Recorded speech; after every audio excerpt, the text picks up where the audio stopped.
This is pretty much the exact place that we tied the knot. Yeah, I think you're right about that. Mm-hmm. I think I am.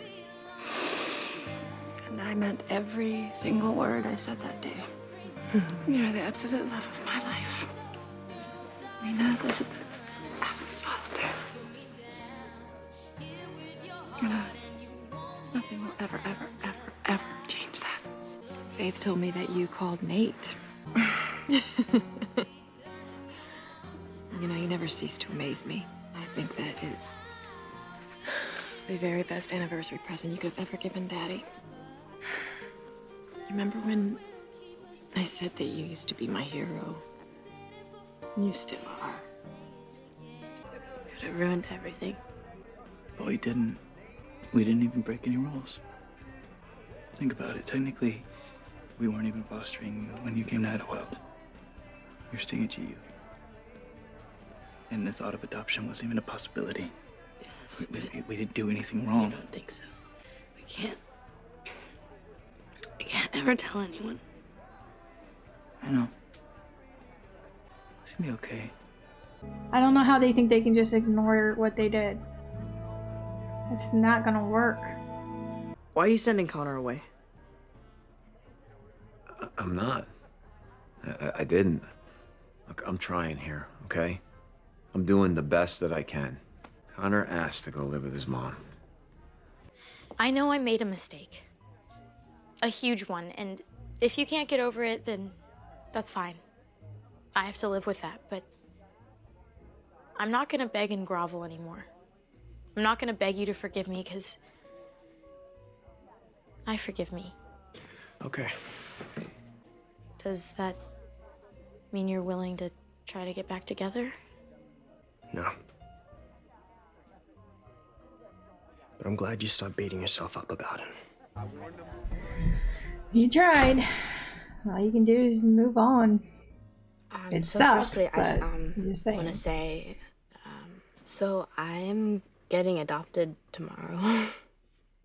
I can't even believe it's finally gonna happen. You guys have no idea what a ride it's been. I'm just really happy. But I do want you to know that it doesn't mean that I'm leaving you. I'll always be the foster kid. Yeah, Lena, honey.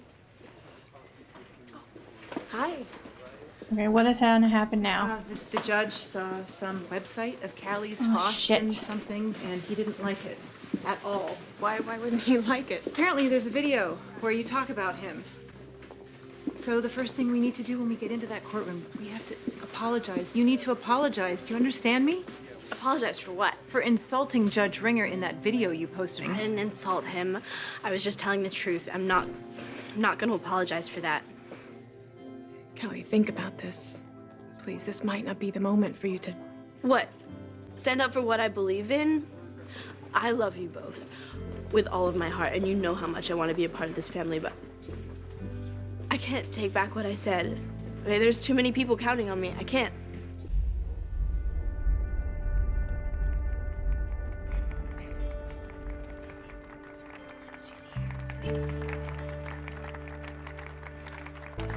What is going on? They're foster kids. They're here to support Callie. Wish I could say I was entirely happy to see you. Unfortunately, I was sent a video which I found somewhat upsetting and, quite frankly, a little insulting. I didn't mean to offend you, sir. You said I was making these decisions about your life without any consideration of what you wanted. Because that's how it felt. The system is broken, sir. Badly. And the only people who really understand just how bad are the ones without any say, without any voice. Somebody's gotta speak up. And that someone is going to be you, is it? Yeah. Yes. I'm one of the lucky ones. You know, I found an amazing family, and I'm finally safe and loved, like really, truly loved. And one of the things that I've learned from my moms, from watching the way that they live their lives, is that when you're lucky, it is your job to give something back. And when you see something wrong, to stand up and to say so. So I'm really sorry if I offended you. It was not my intention. I'm not going to apologize for standing up. Well, I wish it weren't the case. but there's a lot of truth in what you're saying. It's no secret the system is failing a lot of kids, and that someone needs to do something about it. I'm proud of you for being that person. Now, your social worker has done a thorough investigation of the restraining order against Brandon Foster and tells me there is no reason to believe there's anything here to prevent your adoption. Is that correct? There's nothing romantic going on with you and Brandon any longer. No, Your Honor, that's over. Well, then I see no reason not to make it official. Congratulations, Callie. You're officially a member of the Adams Foster family.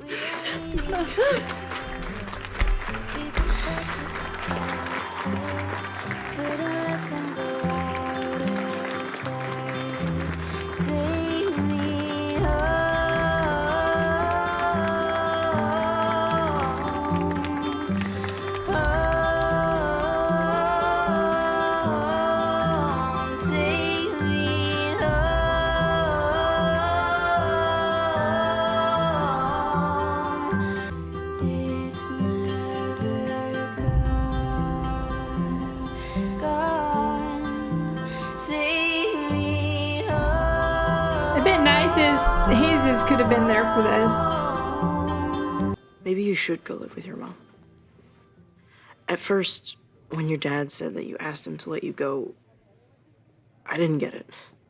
I was watching you in there when Callie was talking about how great it is to finally be, you know, happy and safe and to have a family that is really, truly there for her.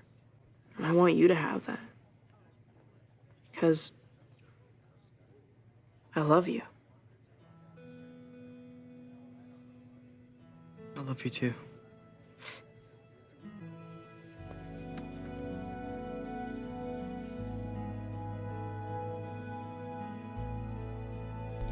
Sad. Hey, Moms, can you come in here for a sec? There's someone here to see you. What? Who's here? Surprise. Oh, Jesus. Oh my God. Look at you. You got so tall. What is going on? And you've had a complete makeover. I thought you were something wrestling. Our first night together as a family. Right? We're all together. It's gonna be we need some music. Weird for a little while until I get used to it. I don't want you to go back. Yeah, I can't go back. Uh-oh. Are you guys Drama already Let's go. with him. Set the table.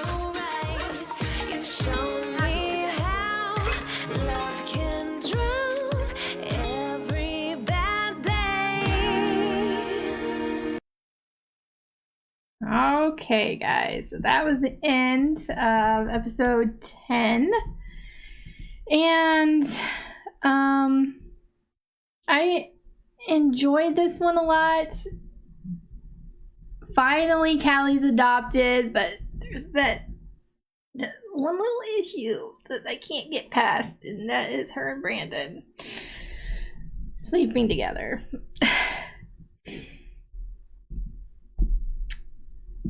They're brother and sister now. What are they gonna do? What if they can't let go of their feelings? I mean, I know technically they're not blood related, but by law they are siblings now.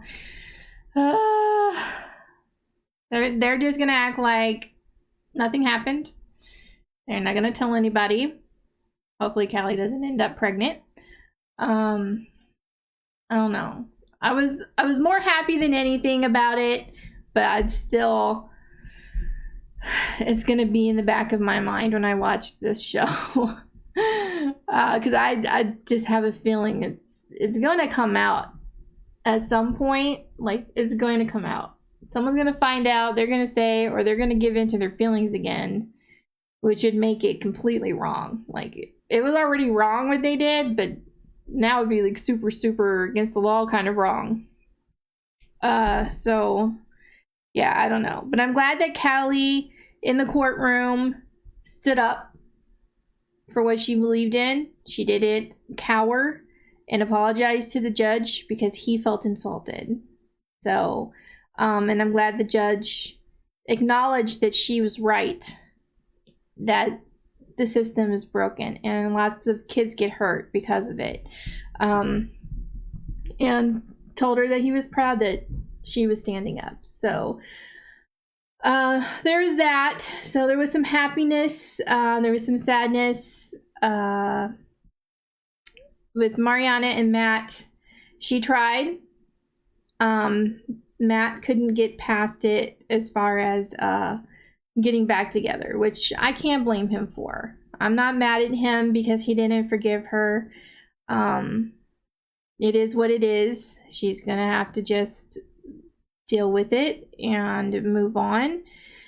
And maybe things will change in time. I don't know about that, but for now, like I said, I'm not mad at him for forgiving her to the point where he's gonna try again, because he's just not there yet. He's hurt and he has a right to feel that way.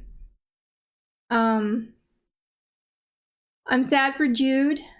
Him and Connor told each other they loved each other for the first time, but it was in a sad moment where they're going to be separated. I mean, I don't think they broke up or anything, but it's going to be hard to maintain a relationship at their age, long distance.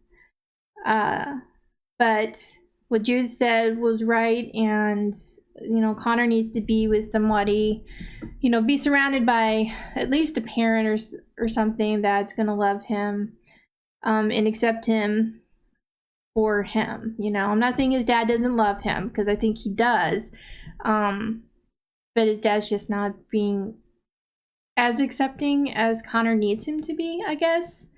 I mean, personally, I haven't seen what he's like at home, but from what I've seen since Connor and Jude started dating, his dad seems to be pretty calm about it, like he's not trying to keep them apart anymore. He did try at first, but then he stopped.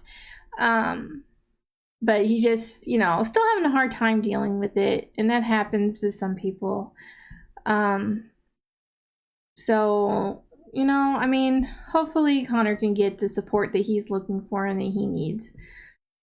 I'm glad that the thing with Rita got sorted out. She was able to use the recording, exonerate herself, and she was still able to convince Carmen not to spill the beans, and that allowed for the adoption that happened. So yeah. As far as Jesus, somebody told me, I think in my reaction to the finale of season 2, which I was already well into season 3 by the time that posted, that the actor who played Jesus was changed. So I already knew that when Jesus came back, when that came out, I don't know what episode I was on in season 3, but when that comment came out, I already knew that Jesus's actor was going to be different. It's going to take some getting used to. That I will say. He's completely different, and it was really weird to see him as Jesus. But hopefully, over time, the more I see him, now that apparently he's going to be sticking around because he says he can't go back to school. So I'm thinking that either he did something really wrong and got kicked out, or maybe academically he was kicked out.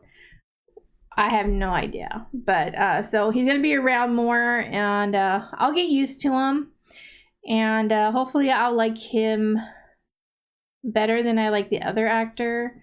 Because you guys know I had problems with the no emotions from the other actor. So I was told this guy is better in that comment. So looking forward to it. So yeah, but I'm also happy that Nate made amends with his stepmom and Lena and his dad. He seemed to, even though Lena's mother called him he still genuinely seemed to mean his apology. Like, he really genuinely felt sorry for what he did 20 years ago, you know, when he was a kid and he was angry and all that stuff. And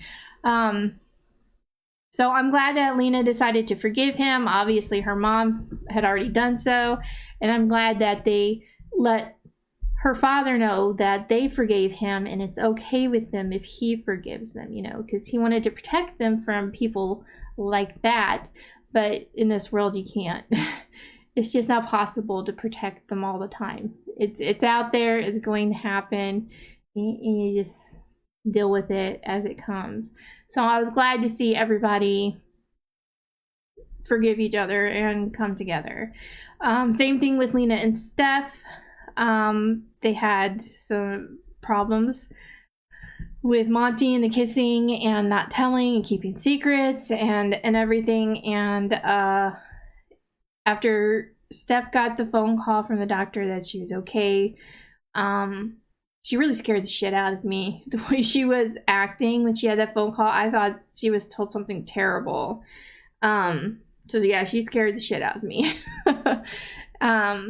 But her and Steph her and Lena had a talk. I don't know what they said to each other because we didn't get to hear that, but it must have been something good because they seem to be happy again. I'm not saying like it's like totally forgiven or anything, but they seemed really happy with each other after their little talk in the garage. And hopefully this Monty business is done. I mean, it's still Lena's boss. She's still going to be around and she's in love with Lena. So I really don't know how that's going to all work out. But yeah. Anyway, I've rambled enough. I really enjoyed this episode a lot. I hope you guys enjoyed my reaction. If you did, please give this video a like. If you have any suggestions on anything you'd like me to react to, please leave that down below. And I will see you guys in the next one. Bye.